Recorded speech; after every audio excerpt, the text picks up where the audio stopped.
My inquiry titled Notes on Processes of Unearthing begins with considering the wildfire as an archive, as a spatial archive, and it draws on Ms. Shauna Goman's work.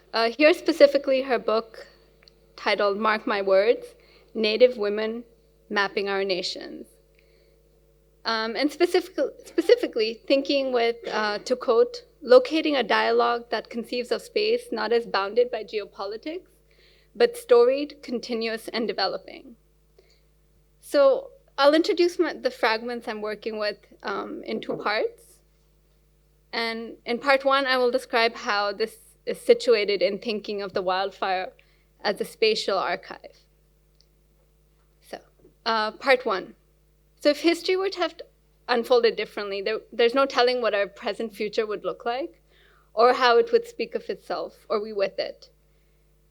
Regretfully so, it unfolded the way it did, and in Turtle Island as an unfurling of colonization, settler colonialism, and capitalism, violently and permanently produced into and onto its soils.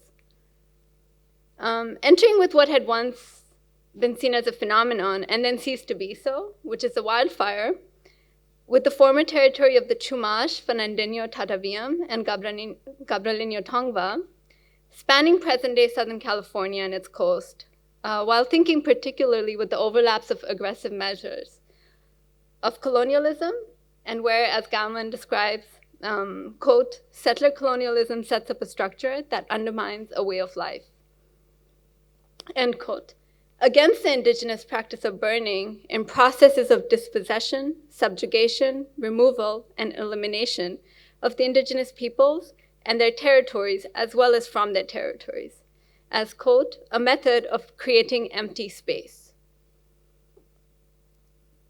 In seeing the wildfire as a spatial archive then, navigating specific relations occurring within looming infrastructures of settler colonialism and capitalism includes the changing processes of indigenous peoples and processes with their lands.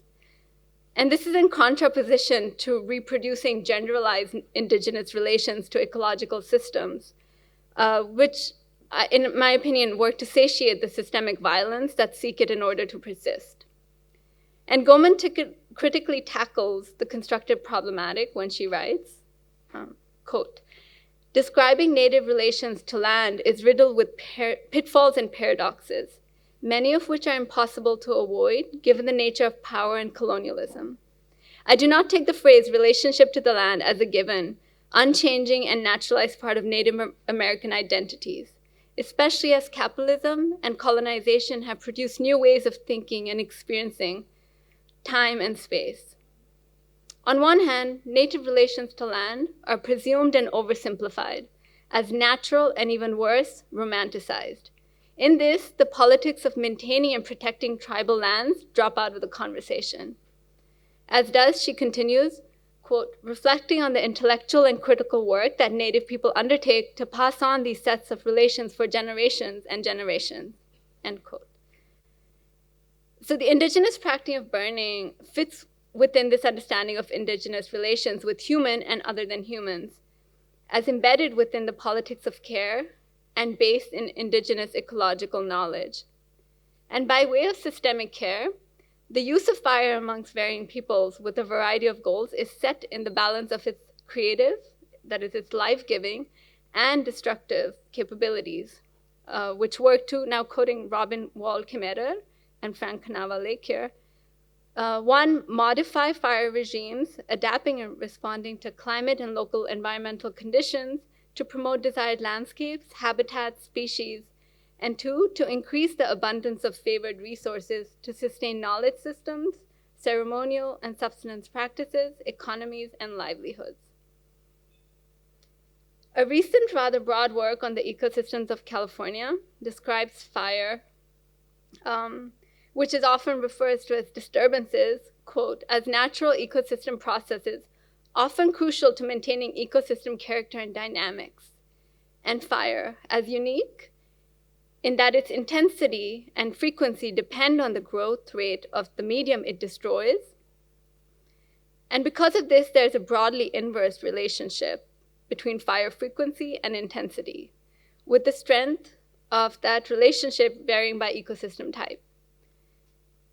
And fire becomes a keystone process in Mediterranean-type climate ecosystems, determining structural and distributional patterns of both flora and fauna, and influencing biodiversity on ecological and evolutionary timescales.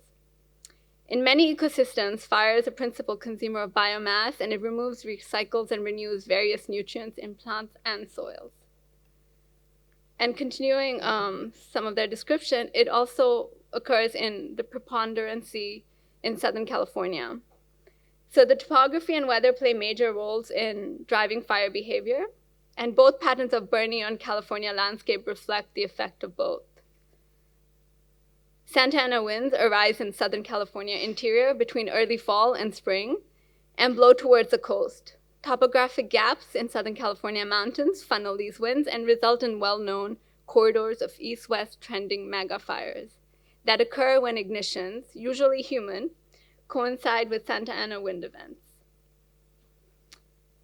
And contrary to the romanticized notion of the indigenous people living without intervention into a lush, mystical surrounding, drifting within a flora and fauna, invisible to settler and colonial eyes, their diverse and purposeful practices were instrumental in shaping the pre-settlement landscape.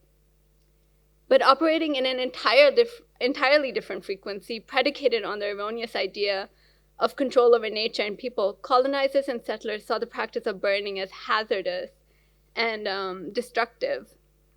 And in lieu of the use of fire, settlers took to fire exclusion and suppression, which were enforced through a plethora of policies, including an 18th century proclamation from the Spanish colonization of its province of the Californias, which warned the indigenous groups against the use of fire, and particularly, quote, the old women, not to be liable for such offense, but also by threatening them with the rigors of the law. And it goes on to say, quote, to which end I authorize the commanding officers, whatever may be expedient in carrying out this order, end quote. While in its function as means of colonial and later settler colonial violence toward the indigenous peoples and their land, the use of fire was mostly prohibited. This too changed the fire regimes and landscapes. As is the case in coastal California, for instance, in present-day San Diego, where today shrublands exist instead of grasslands. In the 1940s, rangeland burning was common by settlers as an extension of the exploitation of grazing lands. However, that too ended due to threats to the urban environment. And along with timber protection, fire suppression and fire exclusion became part of state and national policies. Much is to be said about the use of fire being prohibited or marginalized, not only due to colonial and settler colonial prejudice or ignorance, but the way in which Western knowledge making occurs as well. Kimeter and Lake argue that because, quote, the fragmentary nature of evidence,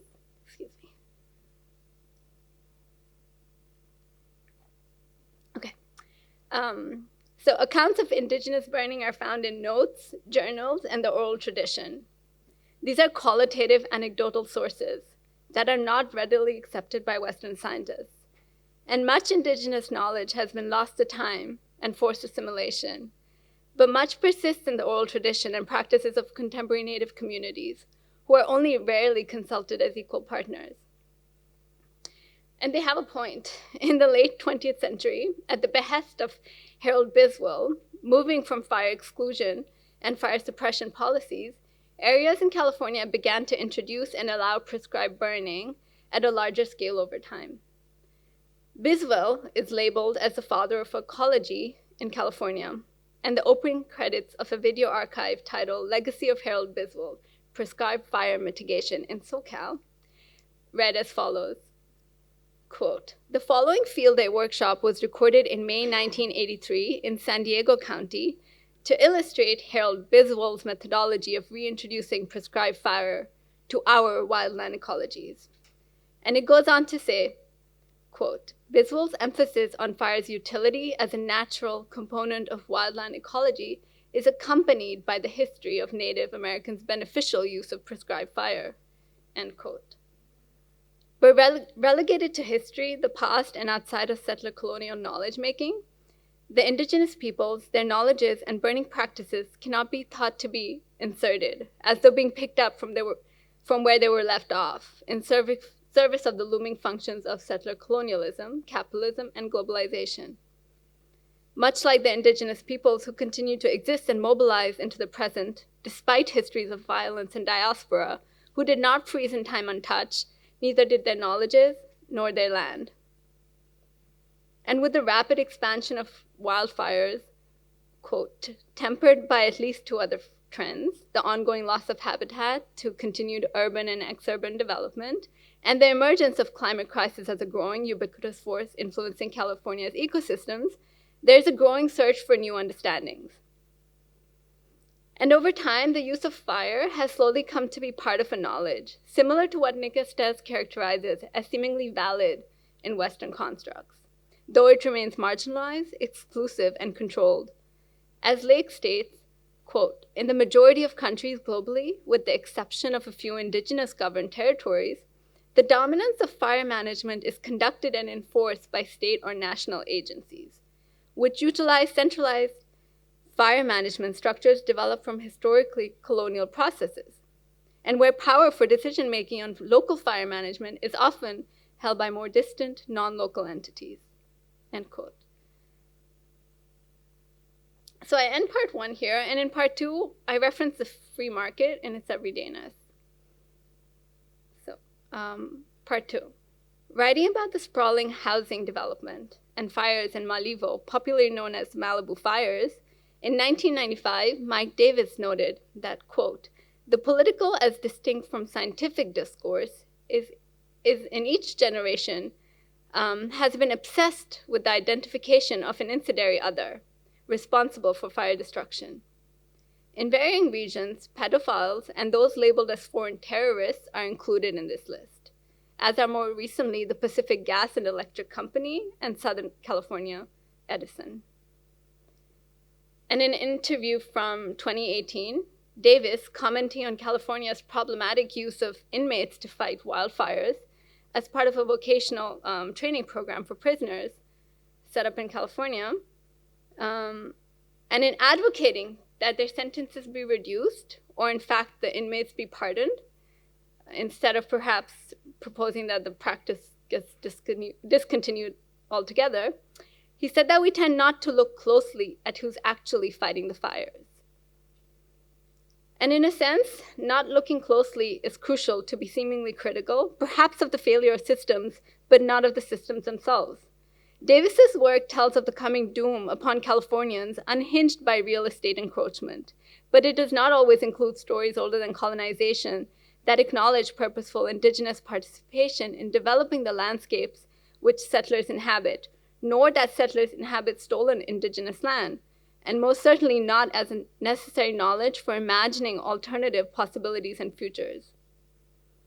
But such is the working of settler colonialism and capitalism, which requires labor to persevere, a labor distinct from that which sustains relationships of care, and instead constructs its own fire regime to dominate fire and wildfire based in desires of complete dominion over nature and people. The inmate program in California, called the Conservation Camp Program, which protects Californian taxpayers while biased against prisoners who earn between $2.90 and $5.12 per day, plus an additional $1 for their time during an active emergency. They receive 2 days off their sentence for every day served. And this is commonly known as the 2-for-1. The state has become so dependent on inmate firefighters that in 2014, California fought court orders to apply those 2-for-1 release credits to other rehabilitation work programs. Because the program is becoming less popular with inmates, due to the potential life threat and the fact that once inmates leave prison, they cannot work as firefighters most often. Because in California, nearly all counties require firefighters to become EMTs, which is a licensed emergency medical technician, a credential that can mostly be denied to almost anyone with a criminal record. But But concerned organizations placed the blame on efforts to limit the prison population in California through what became known as the prison reduction strategies, in which case firefighters from outside the state are called in. And all of this is predominantly catered to protecting settler homes from wildfires, the sprawling neighborhoods that Davis sees as an abhorrence by real estate developers who are not nearly regulated enough, and which are probably located at what is termed the wildland-urban interface, but more recently seem to be claiming urban areas as well. This scenario is echoed in Goldman's description, quote, necessary to the project of the state, bodies are organized, categorized, surveilled, and made readable to the state by mapping by mapping national and non-national spaces and appointing the appropriate bodies in those spaces, end quote. Such control propels settler colonial policies and regulatory bodies at various scales, instances, and with varying jurisdictions and power, where policies of colonial land management, including fire management, develop beside one another in entanglements of gendered colonial policies of assimilation and later termination and relocation of the indigenous peoples in a continuing effort of removal and dismantling. These settler colonial infrastructures, in all their root, are sustained today, partially through land management and wildfire containment, which continue to be transformed with capitalism and privatization to further detach and exclude indigenous bodies. And in looking closely, you can see not only those fighting the fires, but what you find is the wildfire, and with it much more. And in thinking with the spatiality of the wildfire in the regimes of power of land management, labor appears as a continual coercion of humans and other than humans alike. As was with relocation, when a large number of indigenous peoples from all over the US became part of the economy of labor, of coercion, and particularly in LA and its surroundings, and subjugated in new but familiar ways.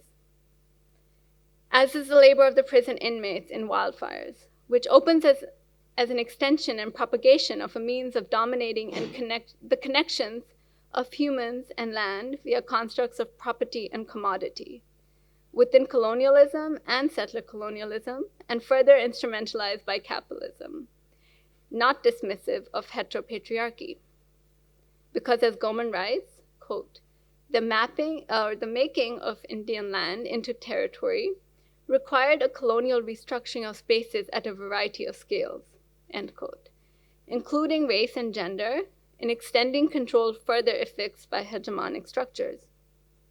This happened through the 20th century into present time and space, where the images of wildfire regimes appear tinged with inherited gendered colonial logics and languished by capitalism, where the firefighters appear as heroes, saving nature and settler homes, but with the disruption, attention, depending on who's looking, when the image of the firefighter is an inmate. And perhaps Harold Biswell appears in the image of a hero, reintroducing prescribed burning as his legacy, saving nature and settlers' home on a land assumed as a natural right.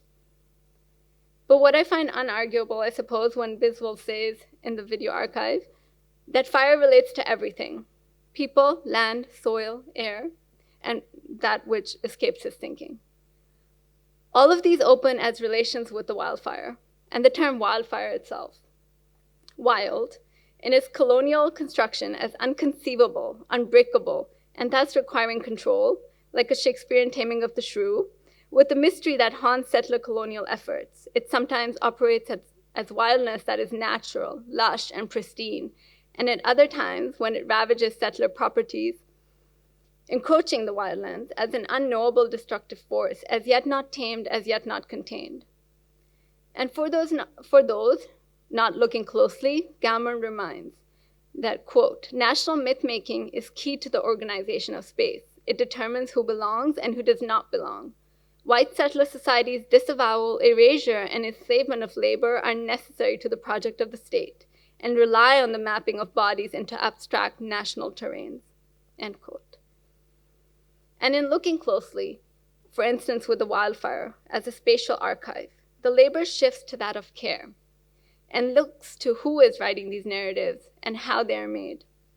And in imagining with the wildfire, this occurs when we speak of land as indigenous land, where the stories of violence against indigenous land and bodies, particularly violence against indigenous women's bodies, grow to become visible in the most unflattened of all senses, through dispossession and ownership, determined to be complex and messy, as arising despite of lingering colonial practices in the entanglements of capitalism and globalization, then not relying on colonial infrastructures in imagining alternate possibilities in the designation of words, of bodies, and of labor, with the relations of care become just as complicated as they are necessary.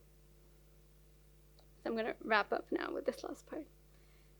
I imagine with the wildfire a space to reach into as it unfolds, with the differently known past of the violence of exclusion into the present and for the future, as with the life cycles and the age-old scars, which are made visible with indigenous knowledges, experiences, presence, and sovereignty, with the ability to resituate that which has been harshly severed in space and time, indigenous bodies from indigenous lands, the histories of processes of governance, subjugation, and labor